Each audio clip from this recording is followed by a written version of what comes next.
नमो विष्णुपादाय कृष्णपृष्ठाय भूतले श्रीमते भक्तिवेदान्तस्वामीति नामिने नमस्ते सरस्वती देवी गौरवाणी प्रचारिणे निर्विशेषशून्यवादी पाश्चात्यदेशतारिणे नमो महावदन्याय कृष्णप्रेमप्रदायते कृष्णाय कृष्णचैतन्यनामिने गौर्तुषे नमो नमो ब्राह्मणदेवाय गौब्राह्मणहिताय च जगद्दिताय कृष्णाय गोविन्दाय नमो नमः तप्तकाञ्चन गौरांगी राधे वृंदावनेश्वरी वृषभानुसुते देवी प्रणमामि हरिप्रिय।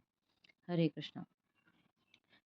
हम सेकंड श्लोका से स्टार्ट करें। फर्स्ट श्लोका हमने लास्ट टाइम बहुत ही शॉर्ट में डिस्कस किया। जैसा कि मैंने बताया, अगर आप पर्पट रीड करने जाएंगे ना, तो पर्पट कुछ नहीं तो मेरे ख्याल से 4 to 5 पेजेस का है और बहुत इम्पोर्टेंट है, बिकॉज डेफिनेशन है वो श्रीमद् भागवतम की।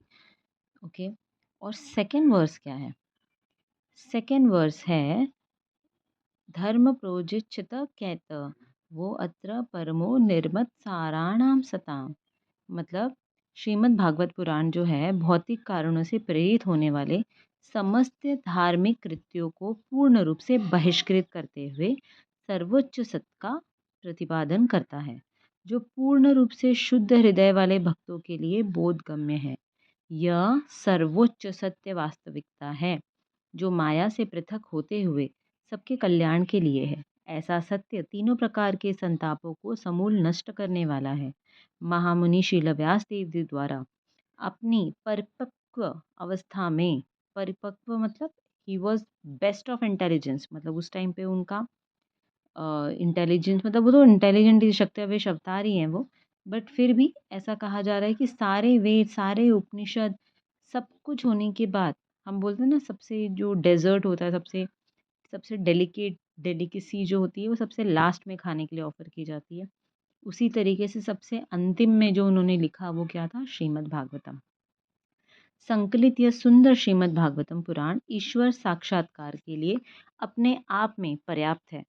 तो फिर अन्य किसी शास्त्र की क्या आवश्यकता है? जैसे कि कोई ध्यानपूर्वक तथा विनीत भाव से श्रीमद् भागवतम के संदेश को सुनता है, वैसे वैसे ज्ञान के इस संस्कार से उसके हृदय में परम भगवान स्थापित हो जाते हैं।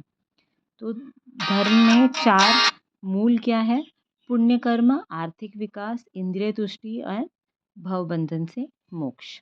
तो ये 4 चीज़ें होती हैं। अभी ये जो श्लोक है, अगेन ये श्लोक is like an invitation. Invitation है कि किसके लिए है ये श्रीमद् भागवतम। श्रीमद् भागवतम कौन कौन सुन सकता है? तो इसका भी अगर पेज वाइज देखना है तो 4 पेज पूरा डिस्क्राइब किया हुआ है। बट इसमें से अगेन कुछ पॉइंट्स हैं जो हम मतलब डिस्कस करते हैं। फर्स्ट, पहले ही लाइन था कि बहिष्कृत किया है। बहिष्कृत मतलब किसी भी चीटिंग प्रोपेंसिटी, चीटिंग रिलीजन को बाहर रखा गया है। रिलीजन का मतलब हिंदू, ईसाई, ये सब नहीं, ये सब रिलीजन है, दे आर फेथ। बट यहाँ पे हम किसी एक रिलीजन की बात नहीं कर रहे हैं, हम उस चीज़ की बात कर रहे हैं जो है, जो था और रहे।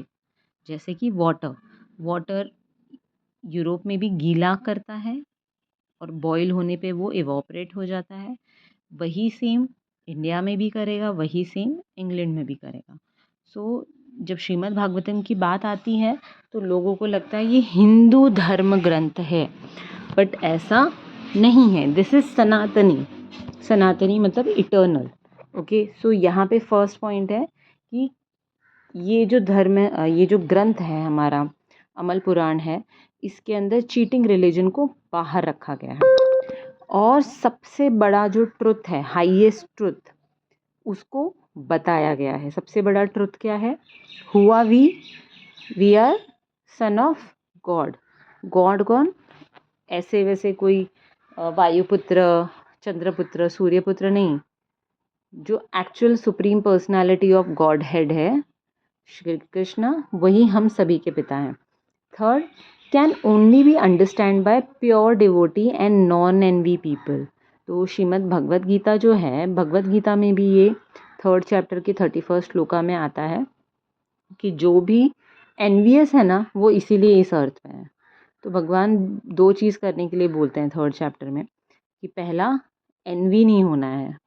कृष्ण से जो भी एनवी होता है कि अरे उनकी तो इतनी पत्नी, मेरी क्यों नहीं, वो तो इतने ऐश्वर्यवान, मैं क्यों नहीं, वो इतने सुंदर, मैं क्यों नहीं? इवन हम डीटीज़ को भी देखते हैं ना, आई मीन सबकी बात है। मंदिर के डीटीज़ भी देख कर कितना कितने बार लगता है अरे कितना सुंदर कलर कॉम्बिनेशन है, मैं क्यों नहीं? मेरे पास ऐसा क्यों नहीं? तो ये एनवीनेस है। हाँ, एनवीनेस दूसरी तरीके का भी हो सकता है जो भगवान से रिलेटेड हो, जो गोपियों में था कि ये मेरे कृष्ण हैं, मैं कृष्ण की और अच्छे से सेवा करूँ और अच्छे से सेवा करूँ, तो वो स्पिरिचुअल एनवीनेस हो जाता है। This is an emotion, enviness is an emotion, और ये डेफ़िनेटली हमें अंदर हमारे अंदर है, तो वो कृष्ण से आ रहा है। But there is a difference between spiritual enviness and material enviness. जो मटेरियली एनवीनेस है, क्योंकि हम लास्ट टाइम भी डिस्कस कर चुके थे कि स्पिरिचुअल वर्ल्ड जो है उसका रिफ्लेक्शन है मटेरियल वर्ल्ड। तो वहाँ पे जो चीज़ अच्छी होगी वो यहाँ पे बुरी होगी। जैसे चोरी करना, माखन चोरी हो रही है तो लोग खुश हो रहे हैं, ऐसे मटेरियल वर्ल्ड में अगर चोरी होगी तो खुश होंगे क्या? ओके। सो इसलिए प्योर डिवोटी जो है और नॉन एनवियस जो पर्सन है वही समझ सकता है। थर्ड क्वालिटी हो गई। Fourth, not material, only real matter is describe. यहाँ वहाँ का मसाला नहीं है, सिर्फ रियल बात जो है ना वो कही गई है। जैसे कि जब महाभारत लिखा व्यास देव जी ने, फिर भी वो व्यथित थे, और जब नारद मुनि आते हैं तो बोलते हैं कि क्या हो गया, तो वो फिर बोलते हैं कि मैंने महाभारत लिख दी, मैंने चार वेद पुराण उपनिषद सब लिख दिए, फिर भी मैं सेटिस्फाई फील नहीं कर रहा हूँ। तो वो अ, बोलते भी हैं कि आपने इतनी बड़ी महाभारत लिखी, उसमें सिर्फ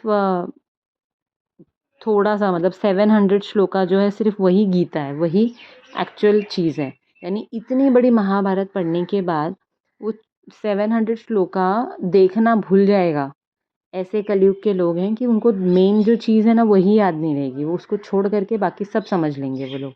सारा जो ड्रामा है ना आसपास का उसमें फंस जाएंगे। तो तुमने डायरेक्ट बात नहीं की है, इसलिए यू आर नॉट सेटिस्फाइड। हम लोग आगे आगे जैसे चैप्टर में जाएंगे तो वो सारा कॉन्वर्सेशन भी हमको देखने मिलेगा। तो इसलिए ये श्रीमद् भागवतम क्यों स्पेशल है, क्योंकि इसमें कोई ड्रामा नहीं है। इसमें स्टार्ट ही हुआ है ओम नमो भगवते वासुदेवाय, स्टार्ट ही वहाँ से हुआ है। पहले ही वर्स में बोल दिया गया है this is about Krishna. Who is Krishna? He is supreme independent and he knows everything, he is reason of everything. Okay. Then fifth, जो थ्री फोल्ड मिजरीज हैं, वो भक्त जो होते हैं ना उनको कृष्णा की मर्सी लगती है, उनको ऐसा लगता नहीं है कि ये प्रॉब्लम है। वो थ्री फोल्ड मिजरीज जो हैं उसकी जगह आ जाता है फेथ, लव एंड डिवोशन। तो जो श्रीमद् भागवतम पहले अंडरस्टैंड कर पा रहा है वो तो प्योर डिवोटी है, और जो प्योर डिवोटी है उनको क्या मिलता है? जो थ्री मिजरीज हैं वर्ल्ड की, मटेरियल वर्ल्ड की, क्या है वो? Jealousy, okay, anger, enviness. उसकी जगह पे क्या आ जाता है? Faith, love and devotion. And ये लिखा किसने है? व्यास देव जी ने। नेक्स्ट पॉइंट इज, लिखा किसने है? व्यास देव जी ने, जो शक्त्यावेश अवतार हैं कृष्ण के ही। तो शक्त्यावेश अवतार का मतलब होता है फुल पोटेंसी नहीं, बट उनकी ही पोटेंसी है व्यास देव जी में, और उसी पोटेंसी की वजह से वो ये चीज़ लिख रहे हैं। अ, मतलब ये सारी चीज़ें कलयुग के लोगों के लिए लिख रहे हैं। बट क्यों लिख पा रहे हैं? क्योंकि उनके अंदर वो पावर है, इसलिए उनके मुंह से जो बात निकलेगी वो 101% सही निकलेगी। And last point is, Krishna directly manifest होते हैं जो भी रीडर होता है। तो दिस इज लाइक इनविटेशन। जो भी लोग श्रीमद् भागवतम सुनना चाहते हैं उसको इनविटेशन है हमारी तरफ से, श्रीमद् भागवतम की तरफ से, कि आओ मुझे श्रवण करो, यानी कृष्ण की तरफ से, क्योंकि कृष्ण खुद श्रीमद् भागवतम के रूप में कलयुग में प्रकट हुए हैं, ऐसा वो उद्धव जी को बोलते हैं। एंड जो सिंसियर रीडर होगा उसके हार्ट में कृष्ण खुद मैनिफेस्ट, तो मतलब वो हैं सुपर सोल के फॉर्म में तो ऑलरेडी हैं, बट एक कनेक्शन होना स्टार्ट हो जाएगा। जैसे हम क्राउड में रहें तो वहाँ पे बहुत सारे लोग हैं, बट क्या हम सबसे बात करते हैं या सबसे बातें शेयर करते हैं? उस क्राउड में भी जो पहचान का होगा शायद उससे हम हाय हेलो करेंगे, फिर वो कितना पहचान का है उस पर डिपेंड करता है, हमारा कनेक्शन कैसा है उसके हिसाब से हम आदान प्रदान करते हैं। तो उसी तरीके से वो तो हैं हमारे साथ हमेशा से चल रहे हैं, बट हम उनकी तरफ कब देखेंगे, बस वो इस चीज़ का वेट कर रहे हैं। So let's go for third verse.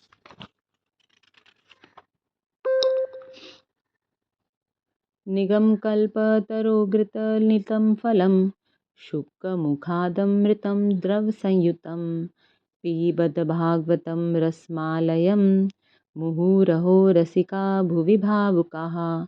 निगम कल्पतरो घृत फलम, फलम ये फ्रूट है। कैसा फ्रूट है? कल्पतरु जो वृक्ष है, कल्पतरो गर्लितम, तो कल्पतरु जो वृक्ष है उसमें से निकला हुआ एकदम पका हुआ फ्रूट है, एक मैंगो। ऐसे आप इमेजिन करिए जिसके अंदर सीड भी नहीं है और जिसका छिलका इतना पतला है कि उसको एज इट इज़ खाया जा सकता है। और उसको टेस्ट किसने किया है? शुकमुखा। शुकमुखा मतलब यह शीला शुकदेव गोस्वामी के मुख से निसृत हुआ है, अतएव यह और भी अधिक रुचिकर हो जाता है। यद्यपि इसका अमृत रस मुक्त जीवों सहित समस्त जनों के लिए पूर्व से ही आस्वाद था। तो यहाँ पे क्या बोला जा रहा है? फर्स्ट पॉइंट कि ये तो बहुत ही टेस्टी फ्रूट है डिज़ायर ट्री का। कौन सी desire tree? Spiritual desire tree का।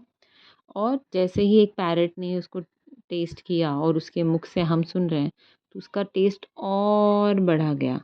और दूसरा, ये कब सुनना चाहिए? हमेशा। इसको हमेशा हर समय सुनना चाहिए और बोलना चाहिए। ओके। तो जब अब अभी आप श्रीमद् भागवतम जैसे सुन रहे हैं, तो ये सिर्फ अपने तक मत रखिए, ये और लोगों से मतलब बताइए आपने क्या सुना, आपने क्या समझा, उसमें स्टोरी क्या आई। तो आप विश्वास नहीं करेंगे, आपका जो एन्जॉयमेंट है ना रीड करने के टाइम का, वो और बढ़ते जाएगा और बढ़ते जाएगा। Okay, and now let's go to fourth verse. First verse में क्या था? डेफिनेशन। सेकेंड वर्स में क्या था? कि रीडर्स को इनविटेशन था।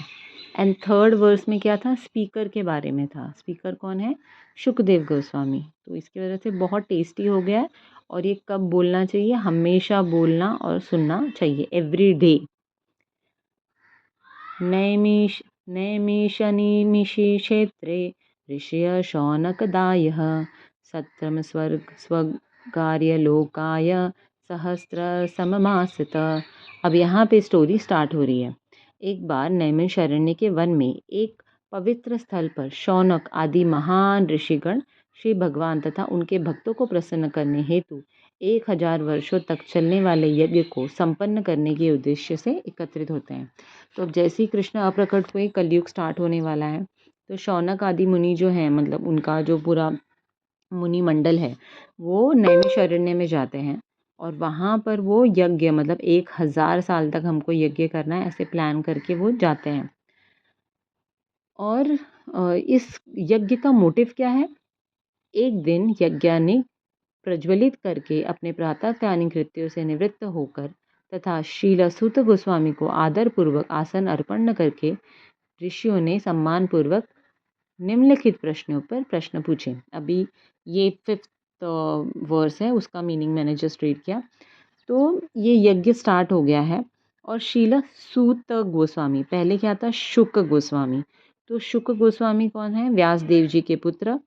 और शुक गोस्वामी के शिष्य हैं सूत गोस्वामी, जिन्होंने ये परीक्षित महाराज को जब सुनाई जा रही थी श्रीमद् भागवतम, तब सुनी थी। तो ये जो ऋषिगण हैं, ये जानते हैं कि जो सबसे बेस्ट ऑफ बेस्ट फ्रूट है, उसका टेस्ट सूत गोस्वामी को मिला है।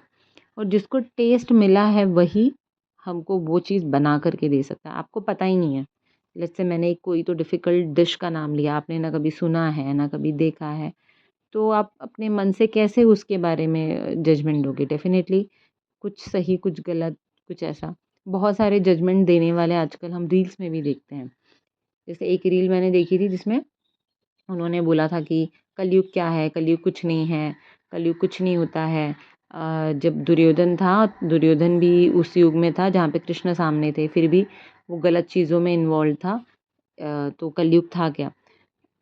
और डेफ़िनेटली ऐसे लोग जो हैं वो स्क्रिप्चर्स रीड नहीं करते। आई एम नॉट सेइंग कि जो उन्होंने कहा कि कलयुग में मतलब दुर्योधन के सामने कृष्ण था, रावण के सामने राम थे, फिर भी वो लोग को जो करना था वो लोग ने वो ही किया और ये उनकी चॉइस थी। तो डीमन्स हमेशा थे, डेमोनिक मेंटालिटी हमेशा थी, हर युग में थी, कहाँ नहीं थी।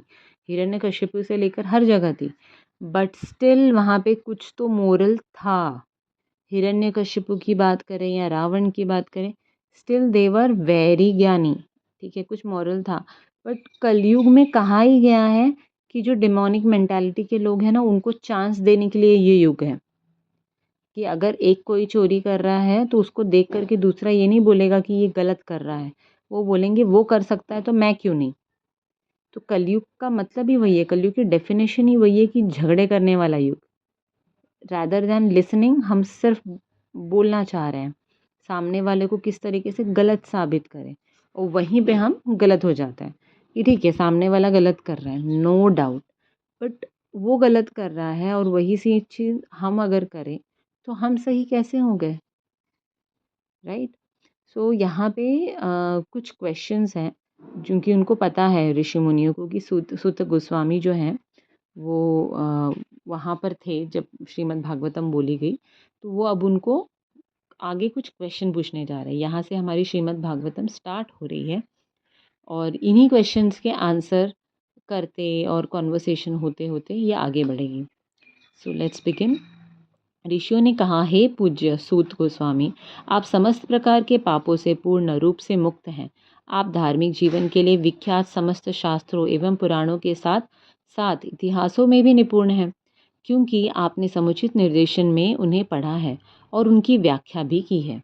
हे सूत गोस्वामी, आप ज्येष्ठतम विद्वान एवं वेदांती होने के कारण ईश्वर के अवतार श्रील व्यास देव जी के ज्ञान से अवगत हैं और आप उन अन्य मुनियों को भी जानते हैं जो सभी प्रकार के भौतिक तथा आध्यात्मिक ज्ञान में निपुण हैं। तो ये देखिए यहाँ पे कितनी अच्छी चीज़ है ना, जब हम किसी को मिलते हैं, चाहे वो मिनिस्टर हो या जो भी हो, हमको उनको ग्रीट करते हैं एंड फिर प्लीज़ करते हैं, राइट। ग्रीट करना यानी हेलो हाउ आर यू। तो इस तरीके से उन्होंने भी स्टार्ट किया, ही पूज्य सूत गोस्वामी, इस तरीके से संबोधित करते हुए। और उनको क्या उनके बारे में पता नहीं है क्या? सूत गोस्वामी को डेफिनेटली उनके बारे में पता है।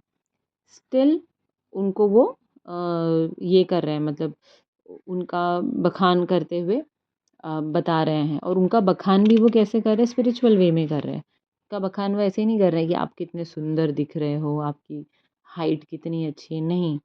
आपको कितना नॉलेज है हिस्ट्री का, और कितने सारे ग्रंथ आपने रीड किए हैं, और सबसे बड़ा ज्ञान जो व्यास देव जी ने दिया है, आप उस ज्ञान को भी जानते हो। ऐसा करके आगे कहते हैं कि अब आपके गुरुओं ने एक सौम्य शिष्य बनाकर आप पर सभी प्रकार के अनुग्रह किए हैं। अब वो आगे बोल रहे हैं कि आपको जो आज आप हो, वो आपके गुरुओं की कृपा है आप पे। अगेन ऐसा नहीं बोल रहे यू हैव वेरी गुड, आपका बिहेवियर बहुत अच्छा है। इस चीज़ को भी मतलब एक तरह से हम्बल भी बना रहे हैं और प्रेज़ भी कर रहे हैं कि आज जो आप हो ना, ये आपके गुरुओं की देन है, राइट। आपके टीचर्स ने आपको ये सरलता सिखाई है, और ऐसे करके वो आगे आगे ऐसे बता रहे हैं। और फिर वो बोल रहे हैं कि आपको दीर्घायु का आशीर्वाद है, यू हैव, मतलब आपको जो हम लोग बोलते हैं ना दीर्घायु भव, या आप लाइफ आपकी बढ़े, इस तरीके का आशीर्वाद भी आपको आपके गुरुओं से मिला है। बट क्यों मिला है? ताकि आप जो कॉमन पीपल है ना, कॉमन जनता है, उनका कल्याण हो, ये आप निश्चय कर पाओ। सो सिर्फ आपको जीना चाहिए लंबी लाइफ, 100 से ऊपर, 200-300 साल जियो, सिर्फ जीने के लिए जीना है ऐसा नहीं। आपके होने से समाज में और देश में फ़र्क पड़ेगा, इसलिए आपको वैसा बनाया है, पहले वैसा उतना सरल बनाया है और उतना कैलिबर है, इसलिए उन्होंने आपको लंबी लाइफ भी दी है। और फिर ये भी बोलते हैं कि लेकिन ये जो कलयुग, अब वो अपने पॉइंट पे आ रहे हैं कि ये जो कलयुग का टाइम आ रहा है, उसमें जो मनुष्य हैं उनकी आयु कम होगी, वो बहुत झगड़ालू होंगे, आलसी होंगे, और मिसडायरेक्टेड होंगे, पथभ्रष्ट होंगे, और बहुत ही अभागे होंगे, मतलब नॉट सो लकी। और साथ ही शायद वो हर बात पे विचलित हो जाएँगे, मतलब डाइवर्ट हो जाएँगे। Am I right? Am I wrong? उसको ज़्यादा उसकी गाड़ी बड़ी, उसका घर बड़ा, मतलब मेरा कुछ गड़बड़ है। सच्ची राह पे चलने का क्या फ़ायदा? जब उसका इतना हो रहा है तो मैं भी थोड़ा कर ही लेता हूँ। तो इस तरीके से हम कंपेयर करने लगते हैं। तो ये इसी तरीके से ये कन्वर्सेशन आगे बढ़ रहा है। शास्त्रों के अनेक प्रकार हैं, उन सब में अनेक नियमित कामों का उल्लेख है, जिनके विभिन्न प्रभावों का वर्षों तक अध्ययन करने से ही सीखा जा सकता है। तो अभी वो बोल रहे हैं कि ये जो मनुष्य हैं कलयुग के बहुत अभागे हैं, हर बात पे वो डाइवर्ट हो जाते हैं, कंसंट्रेशन अच्छा नहीं है उनका। और जब शास्त्रों की बात किए जाए, शास्त्रों यानी स्क्रिप्चर्स की बात या वेद उपनिषद जिसमें सामवेद, ऋग्वेद, यजुर्वेद, आयुर्वेद सब आता है, सब कुछ पतंजलि वगैरह एवरीथिंग कम्स इन दैट। आप चाहे आर्मी की बात करिए या मेडिकल की बात करिए, हर चीज़ इंजीनियरिंग एवरीथिंग उसमें आ जाता है। तो ये जो चीज़ें हैं ना, ये सारी चीज़ें पढ़ेंगे तो उसका नॉलेज मिलेगा। बट इनकी लाइफ ही छोटी है, इनका कंसंट्रेशन अच्छा नहीं है। तो सबसे ज़्यादा अगर सारे लोगों को किसी एक ही चीज़ पे फोकस करना है, जन कल्याण के बारे में अगर बात की जाए, जो ये कॉमन लोग हैं जिनकी बुद्धि इतनी ज़्यादा नहीं है, मेमोरी तो ज़्यादा है ही नहीं, बादाम खा खा के भी नहीं हो रही है, तो क्या किया जाए ऐसे लोगों को? एक कोई एक चीज़ आप बता दो, छोटी सी चीज़ जिससे उनका कल्याण हो।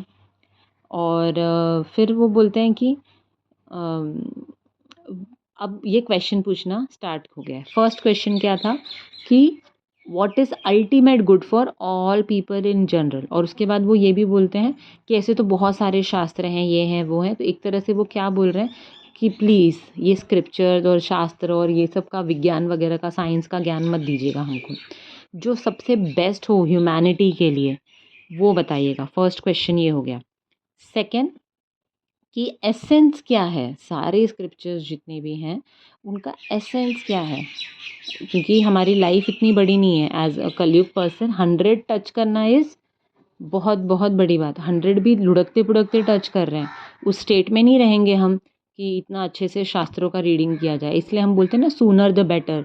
जितने आप यंग एज में स्टार्ट कर पा रहे हो रीड करना, तो एक बार भागवतम, श्रीमद् भागवतम रीड कर लिया और हो गया, ऐसा नहीं। शायद 2-3 बार रीड करना पड़े।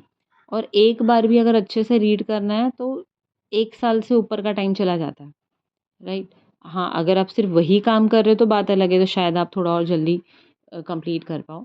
तो इसलिए एसेंस बताइए। एसेंस मतलब श्रीमद् भागवतम जी इज़ द एसेंस, स्टिल इतनी बड़ी है। तो अगर पूरा रीड करना रहता तो कितना टाइम जाता, और बुद्धि तो इतनी बड़ी है नहीं, पूरे पाठ मागे सपाट, तो क्या फ़ायदा हुआ? थर्ड, अभी ये 12th वर्स में वो क्वेश्चन पूछ रहे हैं कि थर्ड क्वेश्चन क्या है कि पर्पस क्या है? ये जो वसुदेव के पुत्र हैं, देवकी के गर्भ में जो आए थे, उनके प्रकट होने का क्या रीज़न क्या था?